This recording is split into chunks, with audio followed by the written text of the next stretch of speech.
High friends, welcome back to my channel. আশা করি সবাই ভালো আছেন। হ্যাঁ, আমি আজকে বলতে এলাম আমাদের দেশের একটা কুলাঙ্গারের কথা। বাংলাদেশের কুলাঙ্গারের পেছনে তো যা হওয়ার হয়ে গেছে, সেটাকে নিয়ে আর বলে লাভ নেই। যতই সে চিৎকার করুক, fake strike, fake strike, strike is strike.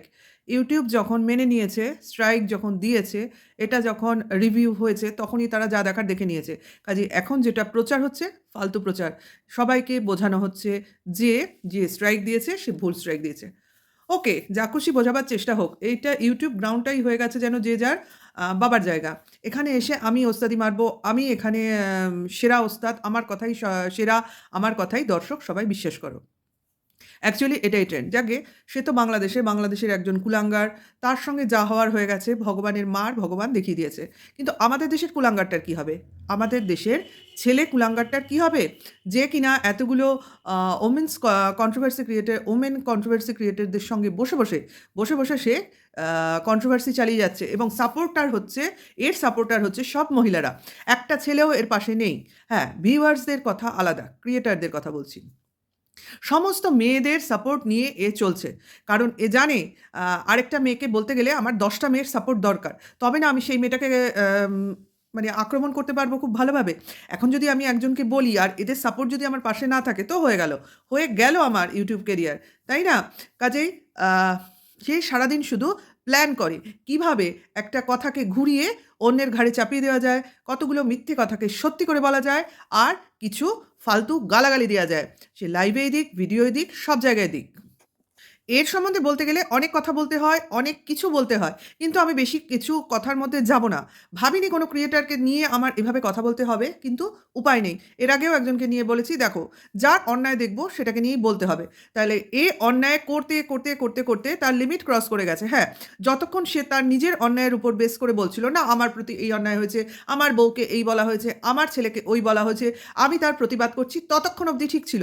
কিন্তু এখন কি হচ্ছে? আমাকে বলা হয়েছে মানে আমি উল্টো অন্য লোককে আক্রমণ করব। যাকে বলা হচ্ছে সে তো বলেনি।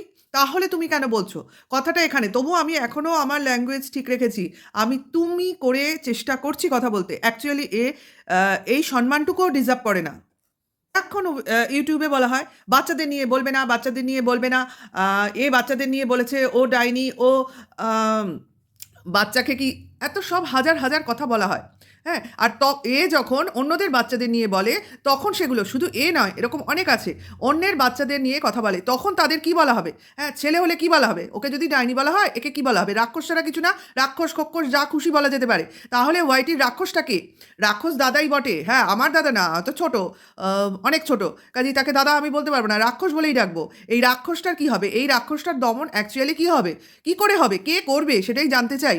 কারণ এ সবার ছেলেদের নিয়ে টানে, সবার বরদের নিয়ে টানে এবং সবার বউকে নিয়ে যায়। মানে এ কোনো জেন্ডার দেখে না। এ ছেলে বলে যে শুধু মেয়েদের দেখবে তা না, এ ছেলেদেরও দেখে, আবার বাচ্চাদেরও ছাড়ে না। তাই না? কারণ আমরা দেখছিলাম যে রিসেন্টলি যে দক্ষিণেশ্বরে মিটআপ সেটআপ চলছিল। হ্যাঁ? একটা মিটআপ বিল্ড হয়েছিল, আরেকটা মিটআপ বিল্ড হয়েছিল ওই মিটআপটাকে একদম ধূলিসাৎ করে দেওয়ার জন্য, বা প্ল্যানটাকে বানচাল করার জন্য, বা ভয় দেখানোর জন্য, যা করা যায় নেগেটিভ ওয়েতে সবকিছু করার জন্য। তার জন্য প্রচুর লোককে ভাড়া করা হলো, নিয়ে যাওয়া হলো এবং অনেক কিছু করার চেষ্টা করা হলো। কিন্তু এরা ভয় পেয়ে গেল অ্যাকচুয়ালি সিকিউরিটির। আচ্ছা, আমরা সবাই জানি দক্ষিণেশ্বরে একটা ভালো সিকিউরিটি থাকে এবং ওখানে ওটা একটা পাবলিক প্লেস, ঠিক আছে? তাহলে সেখানে সেই লেভেলের গন্ডগোলটাও সম্ভব নয়। ওই যে পোকিং, ওই যে দূর থেকে ছোড়া কমেন্টস, ওইগুলোই এরা করতে পারে। এরা যার যোগ্য এরা সেটাই করতে পারে এবং এরা এদের জাত চিনিয়ে দিয়েছে। ওকে, এইবার কি হচ্ছে, যখন হচ্ছে না তখন এরা শুরু করেছে নোংরামি। সেই নোংরামিটা যারা বোঝার বুঝে যাচ্ছে, কিন্তু এরা কি করবে? ভিডিওর তো কন্টেন্ট নেই। কাজে আমাদের নোংরামি চিন্তাভাবনাটাকেই আমার ভিডিওর কন্টেন্ট করে নিতে হবে। কন্ট্রোভার্সি করতে হবে না। আমার নোংরামি আমি কিভাবে সাজাচ্ছি সেটাকে আমি তুলে আনছি। এটাকে কি কন্ট্রোভার্সি বলে? এটা কোনো কন্ট্রোভার্সি না। মানে আমি যেটা বুঝছি, আমি যেটা দেখছি বা আমি যেটা ভাবছি সেটা এখানে তুলে আনছি। তাহলে এটা কি কোনো আম কি বলে, রূপকথার গল্প বা সাসপেন্সাল কোনো গল্প বা রোম্যান্সের কোনো গল্পের একটা চ্যানেল? এটা তো কন্ট্রোভার্সি চ্যানেল। তাহলে এগুলো এখানে কি হচ্ছে? না কে কোথায় যাচ্ছে, কার গাড়িতে কার সঙ্গে যাচ্ছে, সেখানে গিয়ে কি হচ্ছে, এতগুলো গল্প করার কি আছে? আর যদিও বা গাড়িতে কেউ যায় কারোর সাথে, সে তো তার সঙ্গে যায়নি। তাহলে কি হয়েছিল না হয়েছিল সে জানছে কি করে? সে জানছিল কি করে? তাহলে সেও কি তার পিছন গেছিল? যদি সে তার পিছন যায়, তাহলে সেখানে গিয়েও কি সে ওই কাজে ইনভলভ ছিল না কে বলতে পারে? কে বলতে পারে? আমি যখন জিনিসটা এত আম জোর দিয়ে বলতে পারছি, তাহলে আমি নিশ্চয়ই সেখানে ছিলাম, এবং ছিলাম মানে আমি ওখানে ওই কাজে লিপ্ত ছিলাম না, কে বলতে পারে? কে বলতে পারে? তাহলে সে যখন বলছে, তাহলে তার প্রমাণ কই? প্রমাণ সহ কোনো কথা হয় না। হ্যাঁ, কোথাকার কোন চ্যাট রিভিল করে কথা বলছে। আরে ওটাও যে কোনো সাজানো জিনিস না, ওটাও যে কোনো এডিটিং জিনিস না। তার প্রমাণটা কি? ওইভাবে কোনো প্রমাণ হয় না। এর জায়গায় তো ব্লার করা। তাহলে আমরা জানবো কি করে, হ্যাঁ? ওইভাবে হয় না। কাউকে কিভাবে ফ্রেম করতে হয় সেটা করে দেখাও। তার কিছু একটা করে দেখাও। তবে বোঝা যাবে না ও এই করেছে, ও সেই করেছে। আরে যার সঙ্গে যখন যা হয়েছিল সেটা আগে হয়ে গেছে। এখন কি হচ্ছে? এখন কি হচ্ছে? তার ছেলে এখানে একে এন্টারটেইন করছে, তার মা ওখানে তার কার হাসব্যান্ডের সঙ্গে কি করছে এইসব কথা ওয়াইটিতে বসে, বসে তার ভিউয়ার্সদের শোনাচ্ছে। কাউকে মানে কারোর নামে দুর্নাম করতে, কারোকে একদম নোংরা বলতে এদের ২ মিনিটও সময় লাগে না। আবার বলে আমার বউকে কেন বলেছে? আমার বউকে কেন বলেছে? যাকে বলছে বা যাদের সম্বন্ধে বলছে তারা কি তার বউকে বলতে গেছে? তাহলে এখন যখন সে বলছে ও কি এসে ও এরা কি এসে উল্টে এর বউকে বলবে? সেটা কি ভালো দেখাবে? নিজের বউয়ের সম্মান নিজেই রাখতে পারে না। এমন কি হয়েছে যে বউয়ের সম্মান নষ্ট হয়ে যায়? কেন আমি কাউকে সুযোগ দেবো আমার বউয়ের সম্বন্ধে বলার, আমার ছেলের সম্বন্ধে বলার? তুমি নিজেই সুযোগগুলোকে টেনে, টেনে বার করে আনছো। এরপর কি কেউ তোমার বউ ছেলেকে ছেড়ে দেবে? ছেড়ে দেবে না তো। এই কাদা ছোড়াছুড়ি হতেই থাকবে, হতেই থাকবে। এ আসলে এমনভাবে সব কথা বলতে চায়, এ খুব ভোলাভালা, এ কিচ্ছু জানে না। একে সবাই মাথায় হাত বুলিয়ে কাজ করিয়ে নেয়। এবং মানে একদম ধোয়া তুলসী পাতা। মানে ভাজা মাছটা উল্টেও খেতে জানে না। একে সমস্ত শিখিয়ে দিতে হয়। তবে সে সেই কাজটা করে। কাজেই ভুল কাজগুলো সবকিছুই ওকে দিয়ে করানো হয়েছিল। ও নিজে করেনি। আর এখন যেগুলো করছে সেগুলো কে করাচ্ছে? এখন কে করাচ্ছে? এই যে একে ওকে ফ্রেম করা, ওর ছেলেকে কারোর সঙ্গে পাঠিয়ে দেওয়া, আম কাউকে কারো বরের সঙ্গে পাঠিয়ে দেওয়া, এগুলো কে প্ল্যান করাচ্ছে? হয়তো এরপরেও আবার কোনো সময় শুনবো এটাও কেউ বলতে বলেছিল। আসলে এ হলো পুরোপুরি একটা ফন্দিবাজ বদমাইশ টাইপের আ ছেলে। এর কোনো ক্যারেক্টারই নেই। এ শুধু নিজের ছেলে আর বউকে ভালো দেখে, আর বাদবাকি কিছু ক্রিয়েটর মহিলা তো থাকতেই হবে। না হলে আমি অন্য মহিলাদের কি করে বলব? তাদের সাপোর্টের সঙ্গে তো আমি অন্যদের বলব। মানে অ্যাকচুয়ালি সুয়ের সাপোর্টে যারা আছে তাদেরকে বলব। সুয়ের অপোজিটে যারা আছে তাদের সাপোর্টই তো আমি ডিজার্ভ করছি না। তাদের সাপোর্ট নিয়েই আমি অন্যকে অ্যাটাক করছি। আর এর একটা ব্যাপার আছে। এর মানে যেহেতু অনেক দিন ধরে করছে তার জন্য এর সাবস্ক্রাইবার কিছুটা বেশি। ছোট ছোটখাটো ক্রিয়েটরদের খুব একটা ধর্তব্যের মধ্যে ধরে না। বলছে বলুক, এ আর কতদূর উঠবে? নিজে কোথা থেকে উঠেছিল? জন্মেই কি একেবারে মানে চ্যানেল জন্ম দিয়েই কি একেবারে ১০,০০০ সাবস্ক্রাইব হয়ে গেছিল? শুরু থেকে শুরুই তো করতে হয়। তবে তো গিয়ে একটা লেভেলে পৌঁছায়। সবাই পৌঁছে গিয়ে ভাবে আমি পৌঁছে গেছি আর কেউ পৌঁছতে পারবে না। তার জন্যই তো এত নিচুতে নামাবার ব্যাপার। সবারই স্বাভাবিক যেরকম মনের জোর থাকার সেটাই থাকে। এই যে সবার নামে বলল, আ সবাই সুয়ের হাসব্যান্ডের সঙ্গে অমুক করে, তমুক করে। ও তো ওর মিটআপে একাই ছেলে ছিল। সঙ্গে তো অনেক মহিলা ক্রিয়েটর ছিল। তাদের সঙ্গেও কি সে একই রকম গেমে ব্যস্ত ছিল?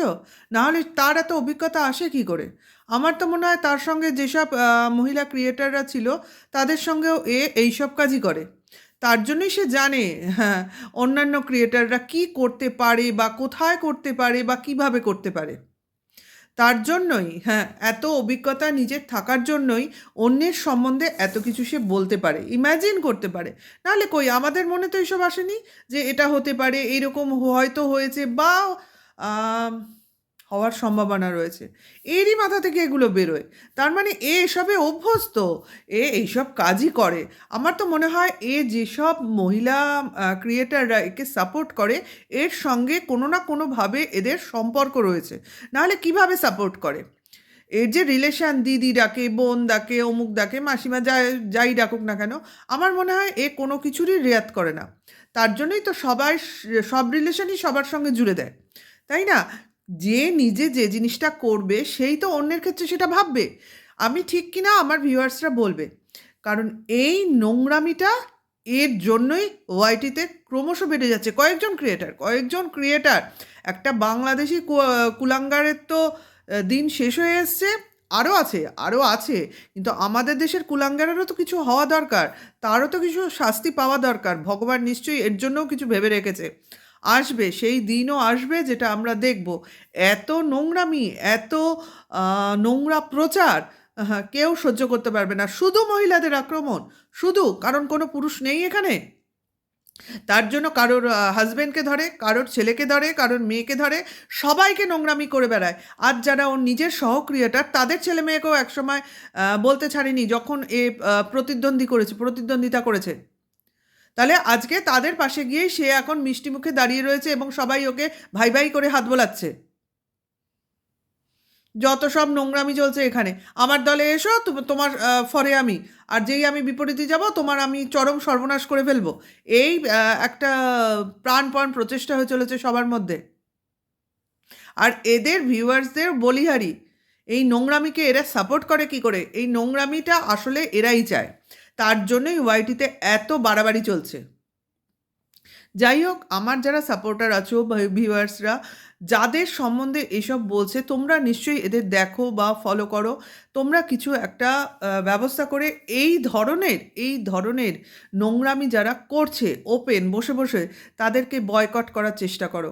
হ্যাঁ, আমি ছোট ক্রিয়েটার হতেই পারি, কিন্তু নোংরামির প্রতিবাদ আমিও করতে পারি। যেটা আমার চোখে খারাপ লাগবে, কানে খারাপ লাগবে, সেটা সম্বন্ধে তো আমি বলবই, তাই না? চ্যানেলের ক্ষতি নয়, তাকে বোঝানোর ব্যবস্থা করো, তাকে সঠিকটা বলো। আজ সে বলতে একটা দেখছো বাংলাদেশের কুলাঙ্গারটার কথা? দেখতে পাচ্ছ তোমরা কি অবস্থায় ও পৌঁছেছে? আজকে এ দিচ্ছে স্ট্রাইক তো কাল ও দিচ্ছে স্ট্রাইক। সম্ভব না, কারণ সে একটা লেভেলে চলে গেছে। কতগুলো তার ভিডিও কোথায় কি করেছে, ওই যে চিপায় চাপায় কোনায় কানায়, সেটা তো তার নিজেরই কোনো নলেজে থাকে না। তাড়াহুড়ো বা কাজ করতে করতে বা আরও করতে হবে এই অ্যাংজাইটিতে অনেক কিছু ভুলভাল বুঝতেই পারে না, ছেড়ে চলে যায়। কারণ যে দোষ করে সে তো বোঝেই না আমি কি দোষ করেছি। সেই হয়েছে ব্যাপার। হয়েছে এও বুঝছে না। এ ভাবছে আমি যেটা বলছি ঠিক বলছি। হ্যাঁ, দোষ যে এও করছে এর ধারণার বাইরে। আবার কিংবা ধারণাও থাকতে পারে, তাতে কি? আমাকে কে কী করবে, এরকম একটা ব্যাপার।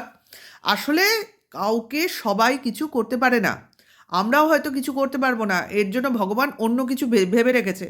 কারণ এর বাড়িতেও কিন্তু ছেলে রয়েছে। হ্যাঁ, ছেলে রয়েছে, সেও শিখছে। কি শিখছে? এর থেকেই শিখবে। আর ধরেই নেব, আমরা তো জানি ছেলেমেয়েরা বাবা মায়ের জিনগত কিছু ধর্ম, গুণ এসব পেয়েই থাকে।